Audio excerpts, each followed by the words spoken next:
Activity 3, Unit 5, Effectiveness of Unit Planning. The first question asks, how effective would you rate your initial planning of the unit?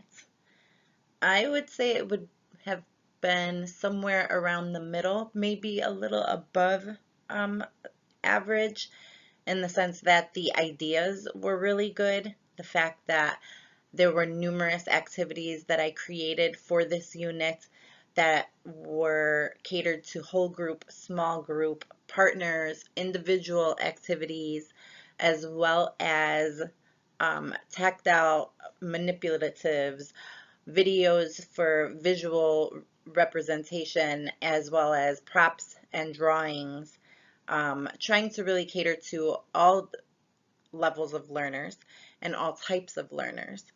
So that would make me think that the ideas and the core, the structure of, or my foundation of the idea that I had was good. I think that there was a lot of things that could have been improved based on incorporating 21st century skills, the multiple perspectives, and innovative strategies that came later down the road with the lessons that were planned. The next question asks, what led to revisions in the lesson plans and or unit plan? So I basically at the end of answering the last question kind of touched on it briefly. One of the examples that led to revisions was the innovative strategies. I really enjoyed that one, finding supplemental curriculum to then help the students with specific skills or to further reinforce the content of subtraction through gameplay, I think was very beneficial, as well as the fact that it's a free platform that's offered through Android or iOS devices, making it easily accessible and in the classroom for classroom work on an iPad. So the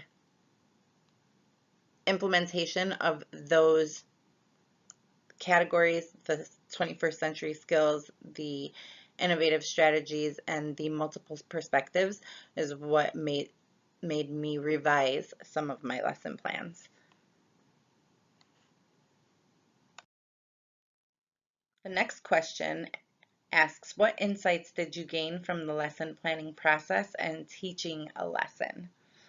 From the lesson planning process, I found that I came up with so many ideas and I had to really narrow it down to what I thought would be the best and most engaging activities that would be beneficial for students to grasp the concept that I was trying to teach to them. So making sure that I selected the correct activity was definitely an insightful, as well as teaching the lesson. I thought that I probably should have gone over some ground rules first, even though the students are now familiar with the question answer format.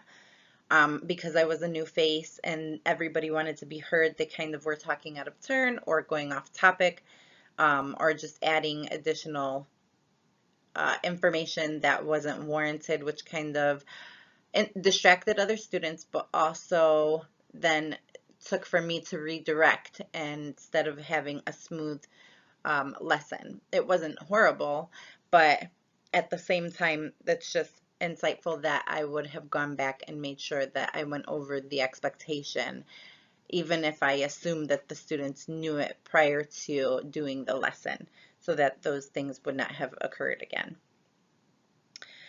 The next question is, what parts of the unit plan emerged as critical to its implementation? That would be the aspect of creating the tally marks for computation and the X's and O's. I think that being able to cross off certain numbers in representation of subtraction while circling the remainder of numbers so that you can determine which is which for the first and foremost, but also to then make comparisons on which number is larger or smaller or has more or less, and or if they are equal, and seeing how that solves what the solution is and what it looks like in that situation. The last question states, how did the planning process help you determine how you would know whether students were meeting the objectives, developing an understanding of the content, and attaining the expected skills? Predict student engagement, skill attainment, and your plan in assessing student understanding. The planning process helped me to determine that by creating assessments that would allow me to see if students were not understanding the content, where the errors lied, where they may lie, if they were having difficulty with the numbers that were being subtracted, or if they were having difficulty with the numbers that were remaining, or if they were having difficulty with computation after they have made that determination, and simple mathematical skills, counting, number sense, along those lines. So the planning actually helped to drive the assessments that followed the activities, and then being able to see the results of the students' work would help me to see whether they were actually meeting the objectives or if they needed further reinforcement or to be pulled out in small groups to then reteach in a completely different manner to see if that would help or assist.